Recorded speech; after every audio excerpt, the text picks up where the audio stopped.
grande est ma joie de pouvoir vous retrouver en ce jour. Mon nom est Marlène Baya et par la grâce de Dieu, nous allons rapidement développer le sous-thème qui m'a été donné sur l'importance de relations sociales pour la femme. Rapidement, nous allons lire le proverbe 14 au premier verset. La Bible dit que la femme sage bâtit sa maison et la femme insensée la renverse de ses propres mains. J'aime beaucoup ce verset, au fait, lorsque l'on m'a dit que je devrais intervenir sur l'importance de relations sociales. Et directement, j'ai fait référence à ce verset.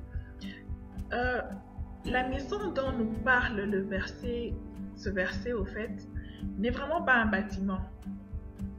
Je dirais que la maison dont nous parle ce verset, c'est la communauté, c'est la société. Comment vivre en société? Comment savoir entretenir des relations? Comment savoir contrôler nos langages? Comment savoir parler afin de pouvoir bâtir ce qui est la société? Et le même verset nous dit encore que la femme insensée, elle est celle qui renverse cette maison de ses propres mains. La maison, en fait, où nous avons découvert que c'était une société, une communauté. Et le manque de sagesse à cette femme fera ce qu'elle renverse la société. D'où nous comprenons qu'il est important à une femme de savoir comment vivre en société. Pourquoi il est important? Pourquoi il est important à une femme de savoir vivre en société? Je pense qu'il est important parce que la femme, depuis la création d'abord de la terre, la femme, c'est la présence de la femme qui a fait à ce que Dieu donne cette recommandation à l'homme de pouvoir multiplier la terre. Puisque je ne pense pas que sans la présence de la femme, Dieu donnera à l'homme cette recommandation de pouvoir multiplier la terre. Et la femme étant mère de la société, elle doit savoir comment vivre en société. Elle doit savoir comment être accueillante. Elle doit savoir comment parler aux gens. Elle doit savoir comment entretenir les relations. Elle doit savoir comment construire ces choses car elles sont vraiment capitales et très nécessaires d'ailleurs. Et de là, je voudrais poser encore une autre question, une seconde question, c'est comment faire pour entretenir ces relations?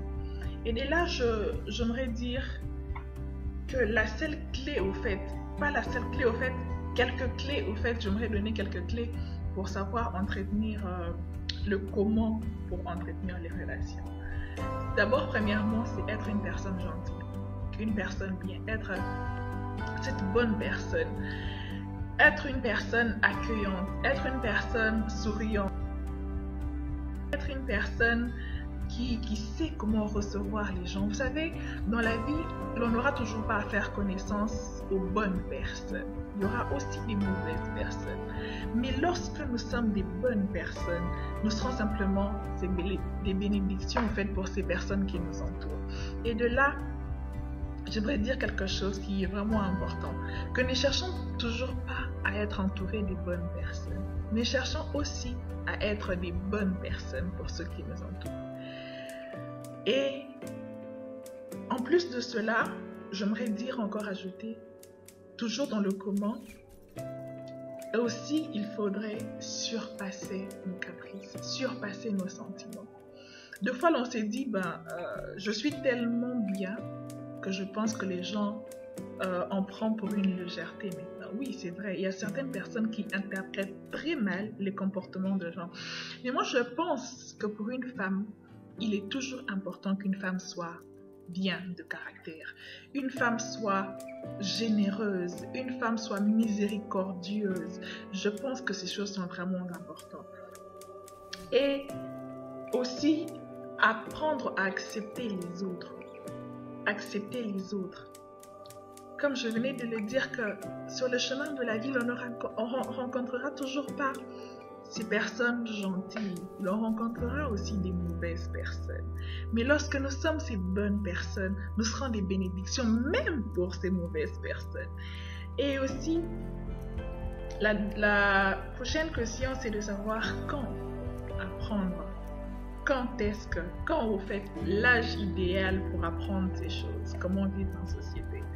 Je pense que ces choses n'ont vraiment pas un âge précis.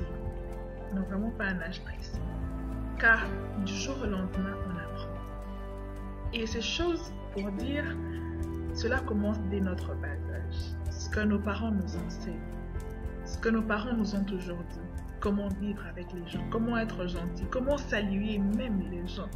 Comment être ces personnes qui respectent même les moins âgés. Le respect n'est pas simplement réservé aux personnes plus âgées. Le respect aussi est réservé aux personnes moins âgées. Vous savez, lorsque vous respectez même le plus petit, cela n'est pas un signe de faiblesse, mais c'est un signe de maturité et de sagesse. Et comme je venais de le dire, que c'est chaque jour qu'on apprend. Plus on apprend, plus on acquiert de la sagesse. Et vous verrez, vous serez cette bonne personne dans la société. Vous serez cette personne qui sait au fait s'y prendre devant n'importe quel problème, devant n'importe quelle personne. Puisqu'il y a d'autres personnes aujourd'hui qu'on interprète « Oh, Azalaka, Makambu Makasi ». Ces personnes sont dures de caractère. Mais vous verrez que ces personnes, une fois qu'elles affrontent une personne de bon caractère, vous verrez, cette personne n'arrivera pas à montrer son caractère dur. Pourquoi? Puisqu'elle est en face d'une personne généreuse. D'où, pour une femme surtout, il est vraiment important d'apprendre ces choses. Il est vraiment important d'apprendre comment être ouverte, d'apprendre comment être cette personne qui à chaque moment a toujours un sourire. Même si les sourires n'est pas forcément accompagné des mots, mais les sourires, il est important. Car vous ne savez peut-être pas comment la personne a passé sa journée, ou soit la personne a la mauvaise nouvelle qu'elle vient juste d'apprendre, mais votre sourire est simplement cette chose qui aidera cette personne à pouvoir apaiser ses morales, à pouvoir apaiser au fait tout ce qu'il a eu, que cette personne a eu, à endurer durant la journée, et vous verrez que vous serez toujours cette bénédiction. Vous serez toujours cette bénédiction. Or, la bénédiction en soi, lorsque vous êtes une bénédiction pour la société, vous serez cette personne que même le diable n'arrivera pas à stopper. Pourquoi? Parce que vous êtes une bénédiction. Car même la Bible dit que la bénédiction de l'Éternel ne se fait sur aucun chagrin. Imaginez que vous êtes une bénédiction. Quel chagrin vous atteindra? Et là, je pense qu'il est vraiment important à la femme d'apprendre comment vivre en société. Que Dieu vous bénisse abondamment.